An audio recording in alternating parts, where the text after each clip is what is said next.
Hey folks, I'm Happy. I live out in the wild with animals as my closest friends. Out here, nature heals slowly. But today's tale is a different kind of survival. It's about a paralyzed CEO, her lost father, and a medical miracle defeating 20 years of lies. Drop a comment where in the world are you listening from today? And don't forget to hit that subscribe button for more stories.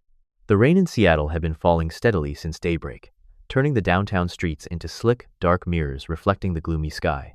From the top floor of the Neuropath Tower, a 40-story monument of steel and tinted glass, the skyline looked like a jagged graph of plunging stocks shrouded in coastal mist. The gray light bled into the executive penthouse, setting a somber stage. I stood by the mahogany door, perfectly still, occupying the space the way I always did, invisible until required. My name is Wilder. For the past 6 years, I have served as the head of executive protection for the CEO. At 45, I carry the quiet, heavy stillness of a man who spent 2 decades in military intelligence before trading combat zones for the ruthless silence of corporate boardrooms. I am tall, broad-shouldered, with a network of faded scars beneath my collar and a permanent vigilance woven into my posture. It is my job to notice the invisible. And today, I noticed the tremor. Clara Evans, 30 years old and the billionaire architect of this medical technology empire, sat at the center of the room in her custom-engineered, matte black carbon fiber wheelchair. She possessed a cold, striking beauty porcelain skin, a sharp, unyielding jawline, and eyes the color of winter ice that could dismantle an executive's confidence without her ever raising her voice. She was a titan wrapped in a fragile frame. 20 years ago, a shattered windshield and a crushed spine had confined her to that chair. Permanent, irreversible, final, the country's finest neurologists had decreed when she was only 10. For 2 decades, her legs had been a closed chapter, a dead circuitry. But today, beneath the impeccably tailored hem of her dark trousers, her left foot shifted. It was an infinitesimal movement, a spasm of raw nerve activity. I saw her hand grip the leather armrest, her knuckles turning bone white. A phantom fire, a burning, jagged, neuropathic agony had been tearing through her lower extremities for weeks. It was a sensation that absolutely defied medical logic, a pain that should not biologically exist in a body with a completely severed spinal cord. She hid it perfectly from the board, from the press, from the world, but she could not hide it from me. At her feet lounged Orion, the penthouse's resident Maine Coon. He was an enormous, midnight black cat with tufted ears, paws the size of a lynx, and amber eyes that held a cynical, ancient intelligence. 8 years old, and possessing the arrogant grace of a predator, Orion usually only tolerated human presence. Today, however, he pressed his massive, furry head heavily against Clara's deadened ankle, as if his feline senses could detect the chaotic electrical storm misfiring beneath her skin. The heavy double doors swung open without a knock. Marcus Thorne strode in. As the chief operating officer and co-founder, he operated under the delusion that the company's very oxygen belonged to him. Marcus was 42, standing over 6 feet tall, built like a former college rower who had traded the river for bespoke Italian wool suits. He had a perfectly manicured beard, silvering at the edges, and a predatory smile that never quite reached his cold, assessing brown eyes. He was charming, aggressively so, but it was the charm of a shark circling a bleeding diver. "Clara," Marcus purred, his baritone voice filling the room as he cast a brief, dismissive glance in my direction. "The board is getting anxious. The rumors about your declining stamina are affecting our quarterly projections. We need a strong, visible front against the Horizon acquisition bid, not a CEO who is secretly canceling meetings and booking private medical flights." He was laying the groundwork. His ambition was a palpable, ugly thing, eager to use her unexplained health issues as the wedge to pry her fingers off the company she built. Before Clara could weaponize her signature silence against him, Sarah materialized from the shadows of the adjoining office. Sarah Hayes was Clara's executive assistant, though the title vastly understated her role. Tall, razor-thin, and moving with the terrifying precision of a scalpel, Sarah was 35. Her dark hair was cut into a sharp bob, and thick-rimmed glasses framed calculating, restless eyes. 5 years ago, a vicious corporate sabotage, engineered by a former mentor, had destroyed her promising career in data analytics, leaving her deeply cynical and mistrustful of everyone except the woman who had pulled her from the wreckage. Clara was her savior, and Sarah guarded her like a zealot. Miss Evans's schedule is proprietary, Marcus, Sarah said, her voice dropping the ambient temperature by 10 degrees. And the board's anxiety is exactly what you are paid to manage. I suggest you do your job instead of attempting to audit hers. Marcus sneered, adjusting his platinum cufflinks. Just make sure she's actually fit to lead, Sarah. The market doesn't wait for miracles. He turned on his heel and walked out, leaving a toxic residue in his wake. Once the door clicked shut, Clara exhaled a long, weary sigh. He's making his move, Clara murmured, her voice barely a whisper, but echoing with absolute authority. The Horizon bid is a smokescreen. Marcus is trying to stage a vote of no confidence while I am gone. He wants to force me out and sell my company. I know, Sarah replied, her fingers flying across her encrypted tablet. I've already isolated his internal communications. He's taking private dinners with 3 of our most volatile shareholders. Clara looked out at the relentless Seattle rain. The fire in her legs flared again. Her family doctor had insisted she see the absolute best, a renowned neurosurgeon at Massachusetts General Hospital. Sarah, you stay here, Clara commanded. I need my eyes and ears on the ground. Watch Marcus, map his network. If he tries to call an emergency session, delay it by any means necessary. Consider him handled, Sarah said. Clara finally looked at me. Wilder, get the car ready. We're going to the airstrip. The jet is fueled, Miss Evans, I replied. Flight time to Boston is 5 hours. I pushed her chair toward the private elevator. Behind her lay a corporate empire under siege. Ahead of her lay Boston, where a medical legend waited to look at 20 years of accepted history and tell her if a ghost had finally awakened in her spine. Chapter 2. The fated encounter in the examination room. The biting chill of a Boston afternoon was a sharp contrast to the damp melancholy we had left behind in Seattle.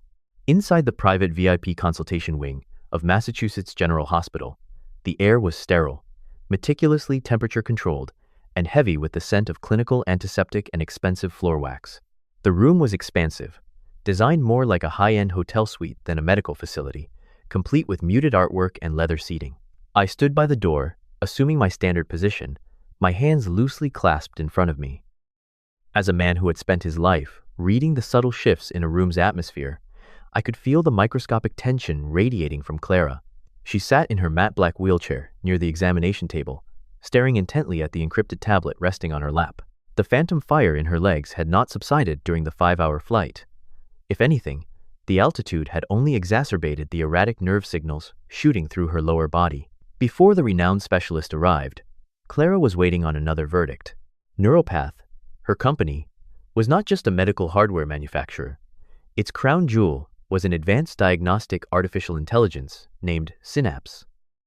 During the flight, Sarah had bypassed standard hospital protocols and uploaded Clara's raw, freshly taken MRI scans directly to the private server in Seattle, allowing Synapse to run a deep tissue diagnostic. Clara's pale fingers tapped the screen as the progress bar hit 100%. The screen flared with a 3D rendering of her lumbar spine. I watched her ice blue eyes widen, her stoic facade cracking for a fraction of a second. The AI's diagnostic text blinked in stark, unforgiving green font across the screen. Diagnosis revised. Lesion is incomplete. Evidence of severe epidural fibrosis, scar tissue compressing the spinal cord at T10, T12. No total transection detected. Clara stopped breathing.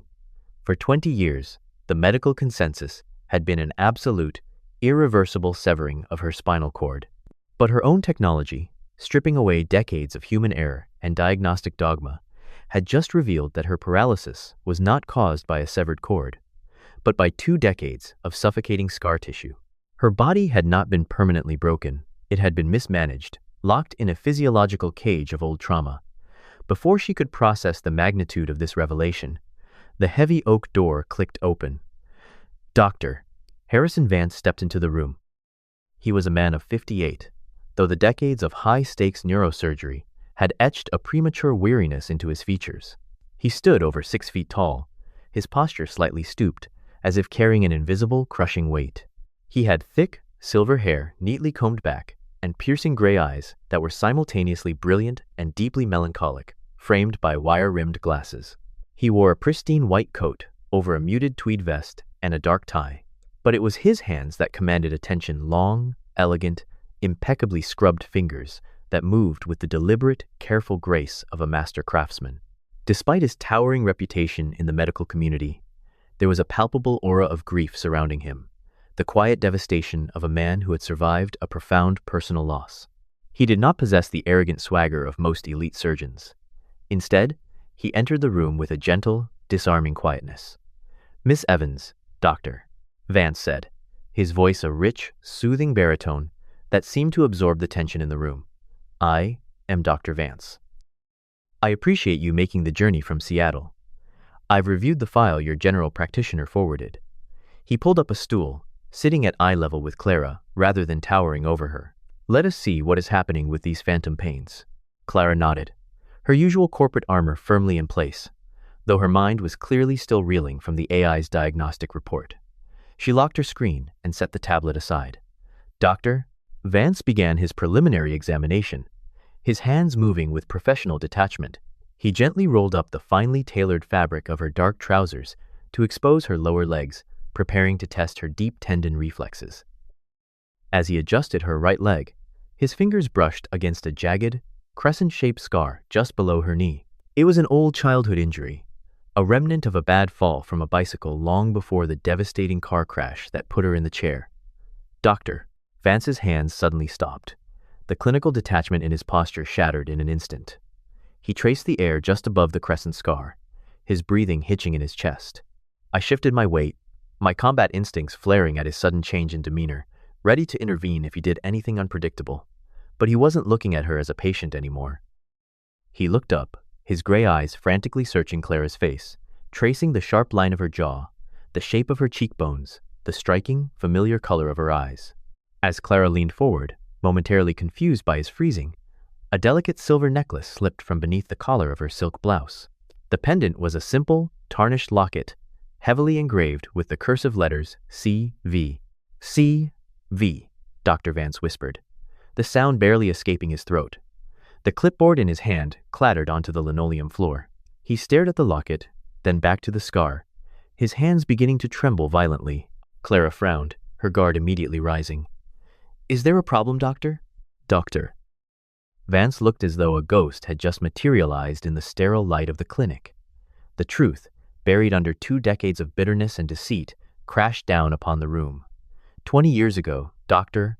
Harrison Vance had gone through a toxic, soul-destroying divorce. His ex-wife, Evelyn, consumed by a venomous spite, had taken their 10-year-old daughter, secretly changed their last name from Vance to Evans, and vanished into the wind. When the catastrophic car accident occurred shortly after, shattering the young girl's spine, Evelyn's hatred had been so absolute that she deliberately enforced a total blackout, forbidding any hospital or authority from contacting the father. For 20 years, Harrison had hired private investigators and searched the country in an agonizing, fruitless pursuit of his missing child. And now, the billionaire CEO of Neuropath, the woman seeking his medical expertise, was wearing the exact locket he had custom-made for his 10-year-old girl. "Clara," he breathed, the name carrying the weight of 20 years of unwept tears. Not Miss Evans, just Clara. Clara Vance. Clara froze, her icy demeanor fracturing entirely. The name she had not heard since she was a child echoed in the quiet room. The brilliant neurosurgeon sitting before her, the man she had flown across the country to see in a desperate bid to save her legs, was the father she had been told abandoned her. The room descended into a heavy, suspended silence.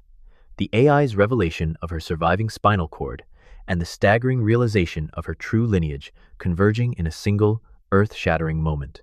Chapter 3. Tears, Truths, and a Father's Promise.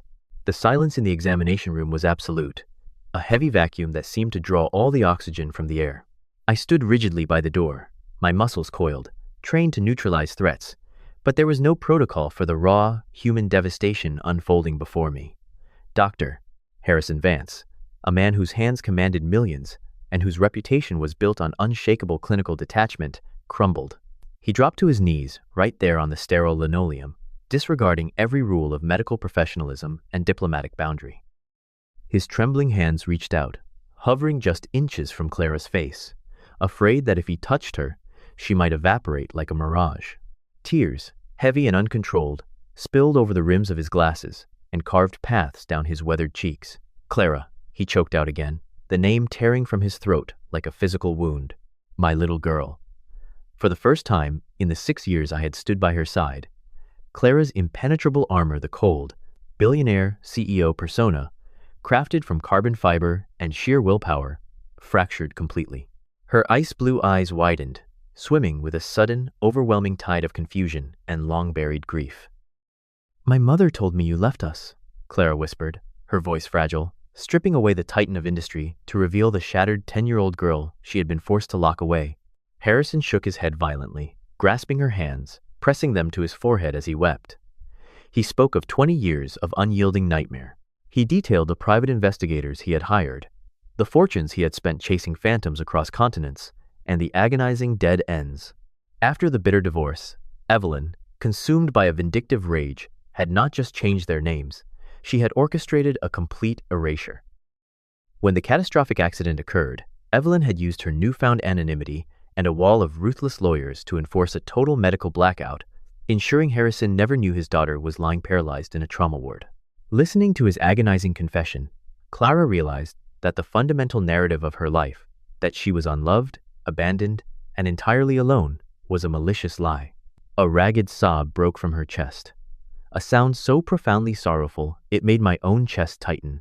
She leaned forward, collapsing out of her rigid posture, and threw her arms around the neck of the father she thought she had lost forever. I turned my gaze slightly toward the window, affording them a small sanctuary of privacy as they held each other, two ghosts finally finding their way back to the world of the living.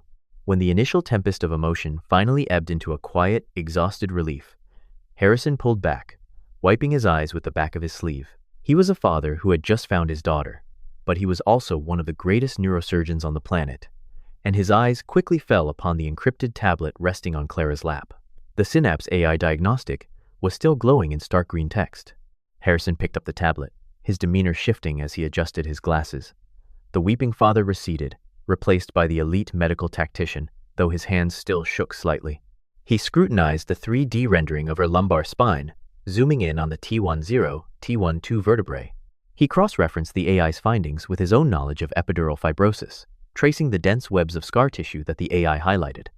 "This is extraordinary," Harrison murmured, his clinical mind racing. "The AI is right. The original surgeons, they saw the massive trauma and assumed total transection. It was the standard, albeit cynical, conclusion of the era, but they didn't look close enough at the dural sac." He looked up at Clara, his gray eyes blazing with a fierce, sudden light. "The cord isn't severed, Clara. It is severely compressed, choked by 2 decades of calcified scar tissue, but the neural pathways are still theoretically viable. The phantom pains you are experiencing are the nerves misfiring, desperately trying to transmit signals through the blockade." Clara's breath caught. "Can it be fixed?" she asked, the vulnerability in her tone absolute. Harrison did not hesitate. He reached out and squeezed her shoulder with steady, warm hands. "It will be the most complex decompression surgery of my career. It will require microscopic precision to peel the fibrosis away without damaging the dormant nerve roots. But yes, I can do it. I can give you your legs back, Clara. I promise you." While a miracle was being sworn into existence in Boston, a different kind of storm was violently breaching the shores of Seattle. My encrypted earpiece chirped twice the emergency signal from Sarah. I tapped the comms unit discreetly, stepping further into the corner of the room to listen. Sarah's voice was a low, rapid-fire hiss of calculated fury. "Wilder, we have a massive problem. Marcus just launched a hostile internal strike." Back at the Neuropath Tower, Marcus Thorne had finally dropped his facade. Capitalizing on Clara's unannounced medical leave, he had manipulated the IT infrastructure, successfully revoking Clara's master administrative access to the company's central servers. He was locking the CEO out of her own castle. Worse, Sarah reported that Marcus had officially invoked a corporate contingency clause, citing Clara's failing health and erratic absences, to summon an emergency meeting of the board of directors exactly 7 days from now. The singular agenda: a vote of no confidence to permanently oust Clara Evans and force the immediate sale of Neuropath. But Marcus had vastly underestimated Sarah Hayes. When someone tried to lock a digital predator out, they usually left a window open, While Marcus was busy securing the corporate mainframe, Sarah had circumvented the company's firewalls and quietly dismantled the encryption on Marcus's personal devices. What she found was not just corporate ambition, it was outright treason. "He's not just trying to take her seat," Sarah whispered through the earpiece, the rhythmic clacking of her keyboard echoing in the background. "I'm looking at offshore transaction logs and encrypted emails between Marcus and Victor Sterling." Victor Sterling was a new player on the board, but one I knew well by reputation. At 60 years old, Sterling was the ruthless CEO of Horizon Medical, a rival conglomerate. Built like a bulldog with a thick neck and a permanent scowl, Sterling was infamous for hostile takeovers, gutting innovative startups, and selling off their parts. He wore bespoke suits, but carried the violent, uncompromising aura of a street brawler. Sarah's hack revealed the ugly truth. Marcus was receiving millions of dollars in untraceable offshore accounts directly from Sterling. In exchange, Marcus was intentionally sabotaging NeuroPath's valuation so that Horizon Medical could acquire Clara's revolutionary Synapse AI technology for pennies on the dollar. It was a complete corporate assassination. I relayed the information to Clara in a low voice. She sat in her wheelchair, her father's hand still resting on her shoulder. The tears on her face had dried. The fragile, heartbroken daughter vanished, and the ice-cold billionaire returned, her eyes hardening into glacial fury. The battle lines were drawn. She had 7 days to reclaim her company, and a surgeon ready to reclaim her body. Chapter 4. Miracle in the Operating Room. The surgical theater at Massachusetts General Hospital was a cathedral of blinding white light, stainless steel, and the low, rhythmic hum of life-sustaining machinery. Through the thick glass of the VIP observation gallery, I stood like a gargoyle watching the most critical battle of Clara Evans's life unfold. The prep had been swift but meticulous. Before being put under, Clara had looked up at Dr. Harrison Vance not as a patient evaluating her surgeon, but as a terrified daughter seeking reassurance from her father. Harrison had simply kissed her forehead, promising he would not lose her again. To ensure absolute perfection, Harrison had brought in Dr. Elena Rostova to manage the anesthesia. Elena was a woman of 42 who moved with the severe, calculated grace of a former ballet dancer turned medical technician. Of Russian descent, she had pale, flawless skin, ash blonde hair pulled into an impossibly tight chignon, and piercing green eyes that missed absolutely nothing. Known for her icy demeanor and a flawless track record in high mortality cases, Elena treated the human nervous system like a volatile symphony she alone was authorized to conduct. She had lost her own brother to a botched spinal block a decade ago, an event that stripped away her tolerance for anything less than absolute perfection. Under her watchful gaze, Clara drifted into a deep, chemically induced sleep, her vitals broadcasting in steady green waves across the monitors. The 9-hour marathon began. Down in the sterile field, Harrison transformed.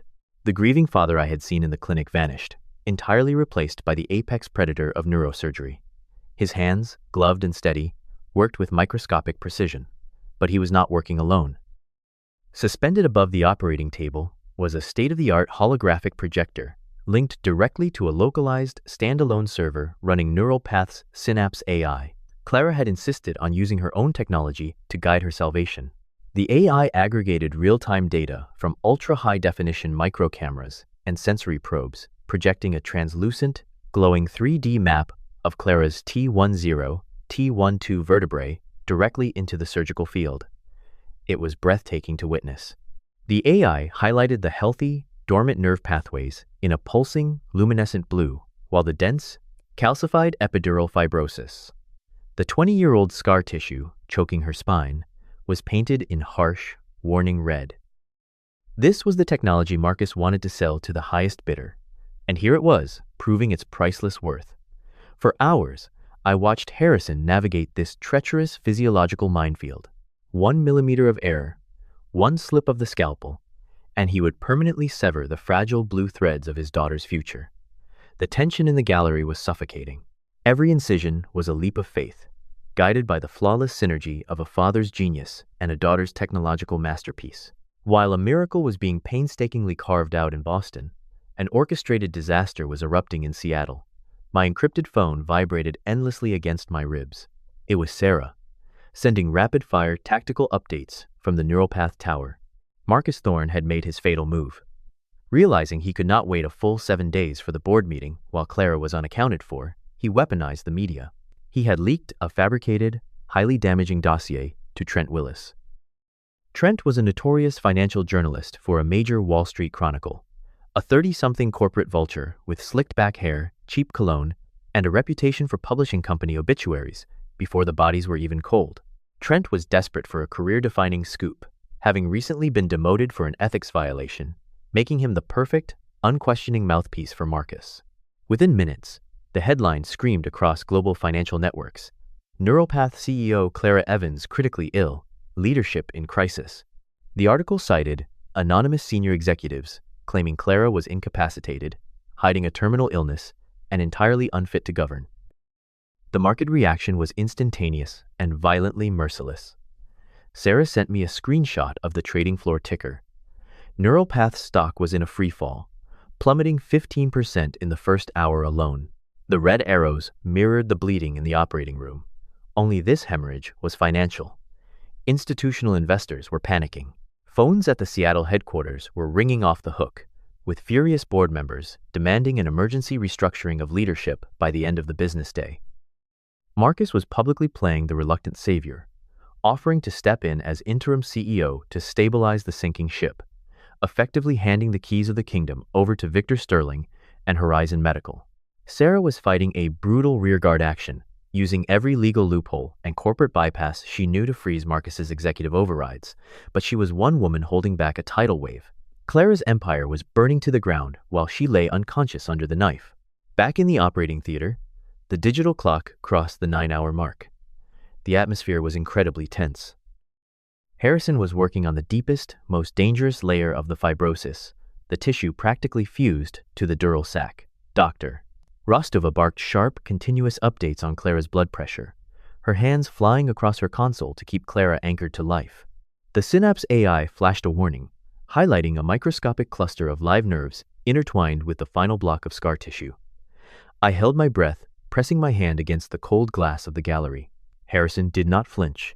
With the agonizing slowness of a bomb technician snipping a wire, he made the final, delicate cut. The fibrosis came free.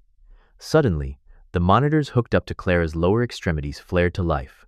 The AI projection shifted from red to a brilliant, cascading blue. A low murmur of absolute disbelief rippled through the surgical team. Neural signals, trapped in the dark for 20 years, were finally firing through the decompressed cord. The surgical field was secure. Harrison stepped back, dropping his instruments onto the metal tray, his shoulders heaving as he let out a ragged, exhausted breath. He looked up toward the observation gallery, finding my eyes through the glass, and gave a single definitive nod. He had done it. Against all biological odds and historical diagnoses, he had given his daughter her legs back. Hours later, Clara was wheeled into the surgical intensive care unit, heavily bandaged and deeply sedated, but safe. I stood guard by her door, watching the rhythmic rise and fall of her chest, while my phone continued to vibrate with the catastrophic collapse of her life's work. She had survived the knife, but when she woke up, she would find herself the deposed queen of a ruined empire, and the real war would finally begin. Chapter 5. Rising from the Ashes. The aftermath of a medical miracle is rarely beautiful. It is usually baptized in sheer agony. For 3 weeks following the surgery, Clara's VIP recovery suite at Massachusetts General Hospital was transformed into a grueling battlefield. Waking up a nervous system that had been suffocated in scar tissue for 2 decades was not a gentle awakening. It was a violent, screaming electrical storm of misfiring neurons and muscle spasms. Leading her intense physical rehabilitation was Dr. Liam O'Connor. Liam was a 40-year-old Irishman, built like a retired rugby forward, possessing a thick red beard and a jagged scar cutting through his left eyebrow from a military deployment in Afghanistan. Having lost his closest comrades to IED blasts, he had channeled his profound survivor's guilt into becoming a relentless, world-class physical therapist for catastrophic injuries. Liam did not coddle his patients, recognizing that pity was a poison that bred complacency. He pushed Clara to the absolute edge of her pain tolerance every single day, forcing her dormant muscles to remember their purpose. Yet, Clara was never alone in this dark crucible. Dr. Harrison Vance practically lived in the rehab center. The brilliant, world-renowned neurosurgeon who had saved her spine was now simply a father. kneeling on the foam mats in rolled-up sleeves, manually moving her legs when her muscles flatly refused to fire. Whenever her knees buckled under the agonizing weight of gravity, Harrison's strong arms were instantly there to catch her. "I've got you, Clara," he would murmur, his voice a steady, unbreakable anchor in her ocean of pain. "I will always catch you." The true victory arrived on a Tuesday morning, exactly 24 days post-operation. Clara stood between the steel parallel bars, her knuckles bone white, her forehead beaded with cold sweat. Liam stood in front of her, barking steady encouragement, while Harrison hovered just inches behind her, his hands ready. Slowly, agonizingly, Clara commanded her body to obey. Her feet, clad in hospital grip socks, pressed firmly into the floor. The violent trembling in her thighs finally began to stabilize. Taking a sharp breath, she let go of the metal bars and shifted her weight, placing her hands lightly on the edge of a heavy oak table nearby for balance. She was standing, unassisted by machinery, unconfined by the carbon fiber chair that had defined her existence since she was a 10-year-old girl. She stood completely upright, her chest heaving, her ice-blue eyes meeting her father's tear-filled gaze. For 20 years, she had been forced to look up at the world. Now, she was looking it dead in the eye. But while Clara was reclaiming her physical autonomy in Boston, her corporate empire in Seattle was actively being auctioned off to her enemies. The day of the emergency board meeting had finally arrived. Through my encrypted tablet, Sarah kept me intimately updated on the movements inside the Neuropath Tower. The atmosphere in the 40th floor boardroom was tense and predatory. Seated at the head of the massive mahogany table was Julian Croft, the chairman of the board. Julian was 65, a man whose skin resembled crumpled parchment, perpetually clad in three-piece bespoke suits that cost more than most luxury cars. He was a deeply conservative financier, whose only loyalty lay with the stock price. He possessed no sentimentality, only a cold, ruthless calculus for profit. Standing confidently beside the primary presentation screen was Marcus Thorne. Marcus was entirely in his element, wearing a predatory smirk and a pristine navy suit, playing the role of the reluctant savior to absolute perfection. With a voice dripping in manufactured sorrow, Marcus began to read the formal declaration of no confidence. He loudly cited Clara's unverified medical crisis, her gross negligence in abandoning her executive post, and the catastrophic drop in shareholder value over the past weeks, concluding that the only path to salvation was her immediate removal and the swift acceptance of the Horizon Medical buyout. 3,000 miles away in Boston, I adjusted the high-definition camera mounted in Clara's suite. Clara stood beside the heavy oak table, her posture radiating absolute, terrifying authority. She wore a tailored black blazer, her expression hardening back into the ruthless CEO who had built a billion-dollar empire from the ground up. "Link it, Wilder," she commanded.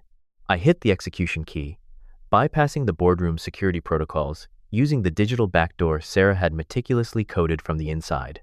In Seattle, just as Marcus asked the board for a show of hands to finalize the vote, the massive OLED screen behind him abruptly glitched, cutting off his slick presentation. The corporate Neuropath logo vanished, immediately replaced by a live, high-definition feed from Boston. The boardroom descended into a stunned, breathless silence. Julian Croft literally dropped his gold Montblanc pen. The sharp clatter echoed loudly against the mahogany. Clara Evans was on the screen. She was not pale, she was not dying, and most shockingly, to every executive in the room, she was not sitting in her wheelchair.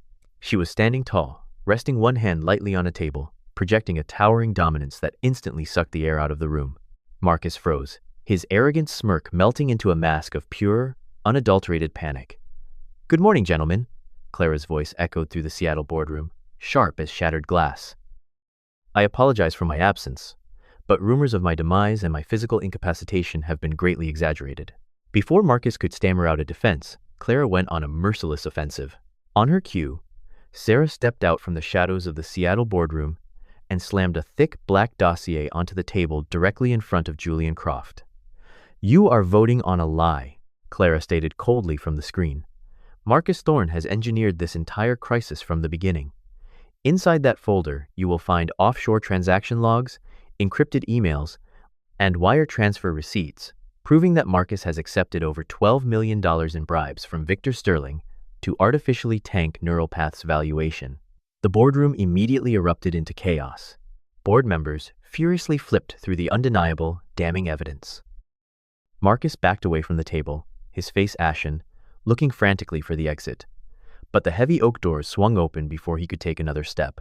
Detective Maria Ramirez strode into the room, flanked by two armed, uniformed officers. Ramirez was a 38-year-old veteran of the Seattle PD's white-collar crime division, a woman with her dark hair pulled into a severe bun, a sharp, unforgiving gaze, and a legendary reputation for dismantling corporate criminals with zero sympathy. "Marcus Thorne," Detective Ramirez announced, her authoritative voice cutting easily through the boardroom's uproar. She pulled a pair of steel handcuffs from her belt. "You are under arrest for corporate fraud, embezzlement, and racketeering. Turn around and put your hands behind your back." As the cold steel clicked loudly around Marcus's wrists and he was dragged out of his own boardroom in absolute disgrace, Clara watched the feed from Boston, standing firmly on her own 2 feet. The ashes of Marcus's betrayal had settled, and from them she had risen unbroken, undefeated, and completely in control. Chapter 6. Beneath the Boston sky. 6 months had passed since the corporate bloodletting in Seattle and the medical miracle in the operating theater, and the turning of the seasons had brought a profound metamorphosis. The relentless, weeping rain of the Pacific Northwest had been traded for the crisp, golden autumn of Massachusetts. We were standing in the gleaming, glass-walled conference room of the newly inaugurated Neuropath East Coast headquarters, a state-of-the-art research facility located just miles from Massachusetts General Hospital. Clara Evans had fundamentally restructured her life and her empire, moving the core research division to Boston to be close to the father she had miraculously regained. She was standing by the floor-to-ceiling windows, looking out over the historic city skyline. She was not leaning on a desk, and there was no carbon fiber wheelchair in sight. She stood tall, perfectly balanced, completely unassisted by canes or braces. The grueling months of physical therapy with Liam O'Connor had forged her newly awakened muscles into steel. The ice-cold, untouchable CEO armor had melted away, revealing a woman who finally felt grounded in her own body. At her feet, Orion, the massive midnight black Maine Coon, was sunning himself on the warm hardwood floor. Despite the cross-country relocation, the cynical feline had adapted quickly to the Boston penthouse and the new office, though he still maintained his arrogant grace, flicking his tufted tail as he surveyed his new kingdom. The conference room was buzzing with a quiet, monumental energy. Today was not about hostile takeovers or corporate espionage. It was about legacy. Seated across the long mahogany table was Dr. Otis Mercer, the director of the International Medical Device Regulatory Council. Mercer was a man of 50, possessing a severe, patrician face, salt and pepper hair parted meticulously to one side, and impeccably tailored Savile Row suits. He was notoriously ruthless in his evaluations. A decade ago, Mercer had approved a cardiac device that later failed, resulting in tragic fatalities. The guilt had transformed him into an uncompromising gatekeeper, a man who viewed every new medical technology with intense forensic suspicion. For the past 3 months, Mercer and his team had been tearing the Synapse AI apart, looking for any flaw in the neural mapping software that had guided Clara's surgery. Sarah Hayes, moving with her usual razor-sharp efficiency, stood beside Mercer, presenting the final clinical data packets. Sarah had thrived in Boston, her cynical edge softening just a fraction as she stepped into the role of Chief Strategy Officer for the new branch, ensuring that rats like Marcus Thorne would never again breach their walls. On the main presentation screen behind Sarah, the live medical file of Leo Rossi was displayed. Leo was a 19-year-old Italian-American college soccer prodigy with thick curly hair and a fierce, unbroken spirit, who had been paralyzed from the waist down in a brutal mid-air collision during a championship match just 2 months prior. He was the first official patient enrolled in the global rollout of the Synapse AI surgical protocol. "The data is bulletproof, Dr. Mercer, Dr. Harrison Vance said, his rich baritone filling the room. Harrison had officially stepped down from his grueling 90-hour surgical weeks at the hospital to take on a new mantle, Chief Medical Advisor for Neuropath. He sat beside Clara, wearing a tailored navy blazer. The heavy grief that had once aged him entirely vanished. The AI successfully differentiates between permanent transection and severe fibrosis, with a 99.8% accuracy rate. We are not just mapping the spine, we are mapping hope. Dr. Mercer adjusted his wire-rimmed glasses, looking at the holographic projection of Leo Rossi's spine, then up at Clara, who was the living, breathing testament to the technology. Mercer's stern expression finally cracked, giving way to a genuine, albeit rare, smile. "You have achieved the impossible, Miss Evans," Mercer said, pulling a gold fountain pen from his breast pocket. "The Council formally approves the Synapse AI for global surgical application. Your technology is cleared to change the world." As Mercer signed the heavily bound regulatory documents, a wave of profound relief washed over the room. Clara's 20 years of physical imprisonment, the agonizing pain, the betrayals, and the deceit had all been forged into a weapon that would shatter the cages of thousands of paralyzed patients worldwide. Her darkest trauma had officially become her greatest, most luminous medical legacy.